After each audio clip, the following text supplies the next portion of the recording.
wabarakatuh. Perkenalkan, nama saya Widya Cassandra Nasution dengan NIM 2301111934, jurusan Sosiologi, Fakultas Ilmu Sosial dan Ilmu Politik Universitas Riau. Adapun tujuan saya membuat video ini untuk memenuhi tugas perkuliahan mata kuliah Sosiologi Kesehatan dosen pengampu Doktorandus Ahmad Hidir, MSI. Baiklah, dalam mata kuliah Sosiologi Kesehatan, di sini saya akan menjelaskan tentang etnofisikiatri. Etnofisikiatri adalah cabang ilmu yang menghubungkan fisikiatri dan antropologi untuk memahami bagaimana budaya, kepercayaan, dan nilai-nilai masyarakat yang memengaruhi kesehatan mental, diagnosis, dan pengobatan gangguan jiwa.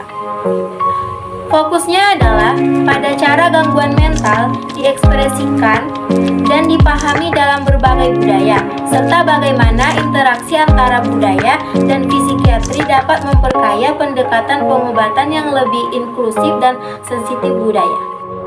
Teori labeling menekankan pada label, cap atau tanda perilaku sakit jiwa yang dialami seorang individu yang dianggap menyimpang atau stigmatisasi sebagian pada masyarakat, bahwa ada yang membiarkan mereka mengurus diri sendiri. Bila sekiranya akan membahayakan, umumnya dilakukan pengucilan, pengurungan, maupun pemasungan. Fenomena ini banyak ditemui di kalangan bangsa Afrika, India, Asia Barat hingga ke Indonesia atau Malaysia. Dari norma umum sifatnya universal, tetapi cara penanganan dan pola penyambungannya bervariasi. Dalam masyarakat non-barat atau tradisional, orang-orang yang menunjukkan tingkah laku abnormal, kalau tidak bersifat galak dan membahayakan, biasanya dibebaskan bergerak di dalam masyarakat. Sistem pengobatan etnofisikiatria dari penelitian Prancis yang dilakukan kepada penduduk urban negria.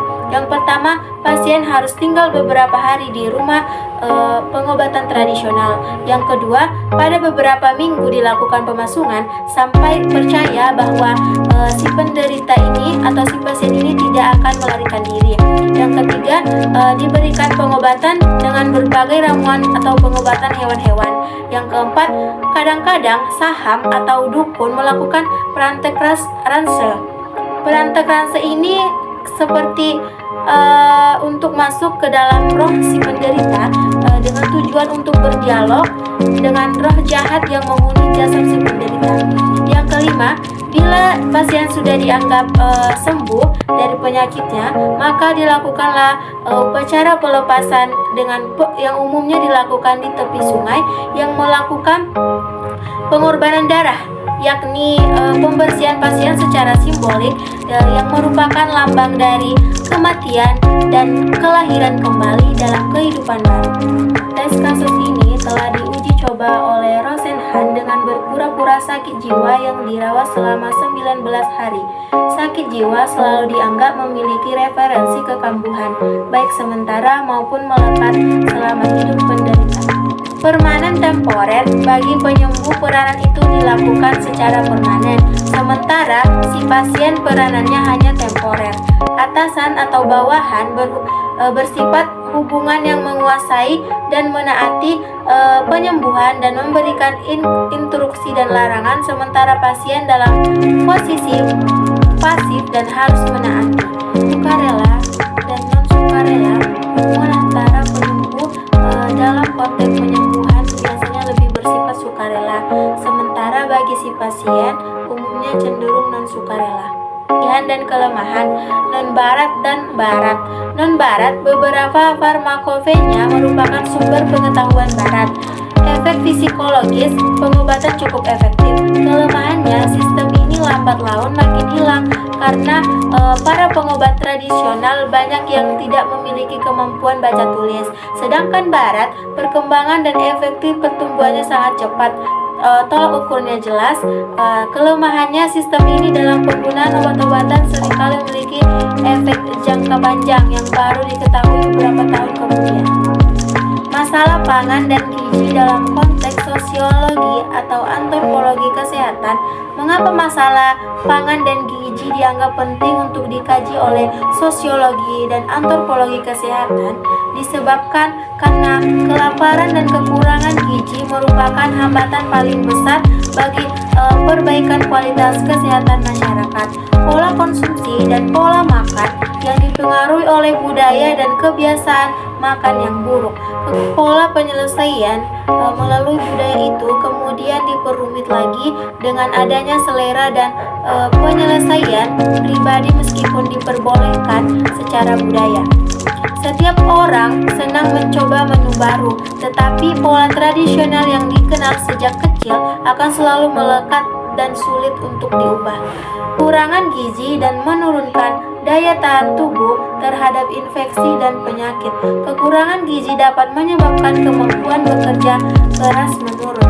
Kebiasaan makan yang dapat dipahami dalam konteks budaya menyangkut yang pertama cara memasak, kedua selera atau kesukaan atau ketidaksukaan, yang ketiga kepercayaan dan pantangan. Makanan sebagai ungkapan kesetiakawanan kelompok. Dalam masyarakat modern, untuk menunjukkan kebersamaan, diciptakanlah makan bersama dalam meja yang besar melambangkan persahabatan. Dalam masyarakat tradisional, makan bersama dilaksanakan dalam berbagai upacara adat, misalnya pasca panen dan perkawinan dan lain-lain. Makanan juga melambangkan identitas suku, bangsa, dan nasional. Makanan juga terkadang menyebabkan kerinduan yang terkadang membutuhkan biaya mahal. Peran makanan dalam konteks budaya, yang pertama, makanan sebagai ungkapan ikatan sosial, contohnya jamuan atau undangan dalam banyak budaya dianggap sebagai lambang persahabatan. Yang kedua, saling memberi dan kiriman makanan dalam banyak budaya juga dianggap sebagai wujud ikatan sosial. Sedangkan tidak memberi makan dianggap sebagai permusuhan, seperti ibu mengancam anaknya yang nakal dengan ancaman tidak memberi makan. Menolak ajakan makan dianggap kurang bersahabat karena dalam banyak budaya makan bersama dengan kerabat atau masyarakat adalah memiliki ketentraman tersendiri. Konsep makan seringkali menjadi hambatan dalam konteks ikatan sosial, terutama bagi mereka yang bepergian dan berkunjung pada lain budaya. Pola penyakit akibat menu makanan preseptif budaya. Pertama, ciri masakan dalam setiap budaya cukup unik dan menarik untuk dikaji. Contohnya orang Amerika yang punya burger, orang Perancis punya saus, dan orang Jepang suka makan ikan mentah. Dalam dasawarsa terakhir telah terjadi pergeseran dan revolusi makanan dari menu tradisional menuju ke menu yang mewah dan modern. Ciri menu modern atau mewah adalah kandungan seratnya yang sangat kurang. Contohnya gandum kini diubah menjadi tepung yang sangat halus dan berwarna putih. Buah-buahan yang kaya serat semakin banyak disisihkan dan adanya makanan kaleng atau makanan yang sudah tersiap saji dan kadangkala dimasak terlalu matang dan sangat lembut. Dampak revolusi makanan. Revolusi makanan modern terhadap makanan tradisional telah menyebabkan perubahan tekstur makanan dari segi kimiawi yang berakibat pada berbagai penyakit dan sistem pencernaan. Revolusi makanan modern juga menyebabkan konsumsi gula semakin tinggi, maka biaya pengobatan penyakit akibat kelemahan gula dan kerusakan gigi menjadi meningkat. Penyakit peradaban atau disease of civilization ditandai dengan pola peralihan gaya hidup dan pola makan. Pola pekerjaan lebih banyak bersifat sebentar atau ditandai dengan banyak duduk. Konsumsi kalori yang tinggi ditandai dengan obesitas.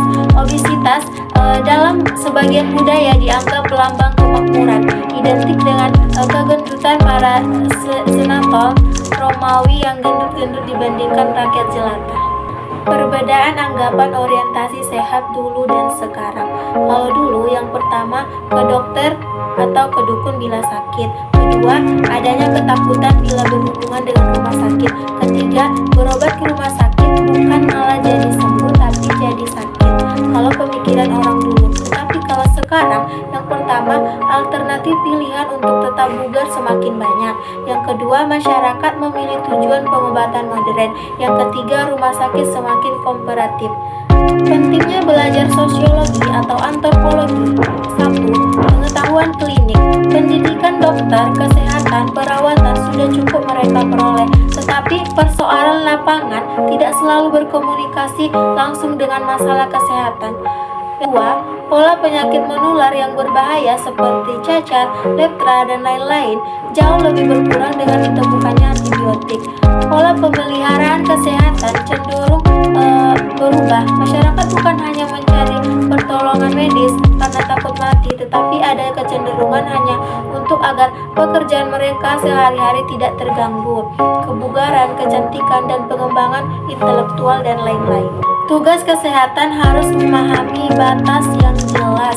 Yang pertama, patologi organis. Yang kedua, psikologi. Yang ketiga, patologi sosial. Tujuan pembelajaran antropologi sosial, sosiologi atau antropologi kesehatan adalah menambah pemahaman bagi tenaga kesehatan dalam mengatasi persoalan dalam praktek. Kedua, mampu menghargai perilaku pasien. Yang ketiga, peka terhadap lingkungan sosial dimanapun dia ditempatkan.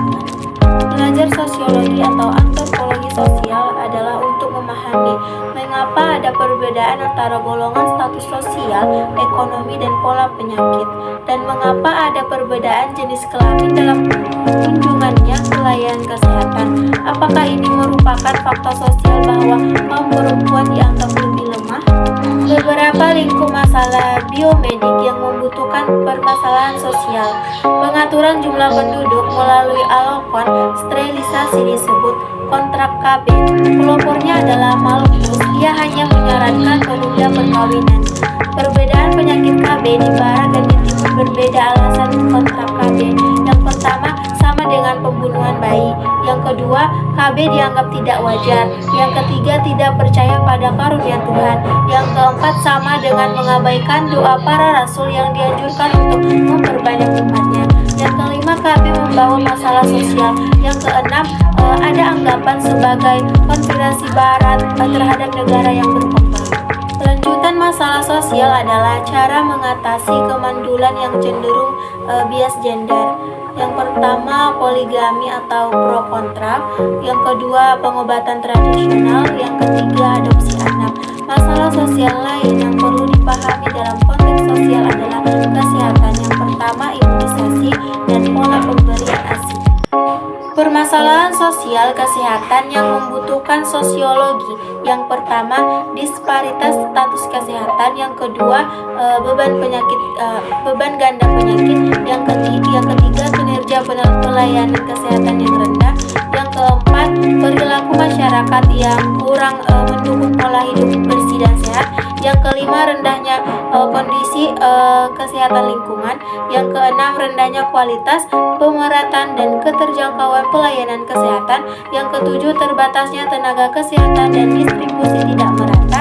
Kedelapan, rendahnya kualitas kesehatan penduduk miskin. Kelemahan ilmu sosial terlalu menekankan faktor sosial budaya, nilai, norma, kepercayaan, dan sikap, dan mengabaikan keadaan kesempatan penduduk untuk masih hidup.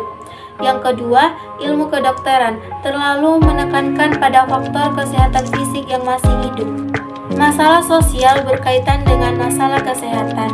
Semula, penyebab kematian disebabkan akibat dari yang pertama kemiskinan, kedua kebodohan, ketiga sanitasi, dan keempat gizi. Permasalahan sosial kesehatan dapat dikelompokkan menjadi dua bagian, internal dan eksternal. Internal, kinerja sistem kesehatan, sedangkan eksternal, di luar sistem kesehatan dan determinan kesehatan. Kinerja juga dipengaruhi oleh determinan. Sebagian besar masalah kesehatan berada di luar sektor kesehatan. Oleh karenanya, dalam pembangunan kesehatan perlu upaya untuk yang pertama, meminimalkan underlying causes, yaitu berbagai penyakit tak langsung atau pendidikan perumahan dan lain-lain.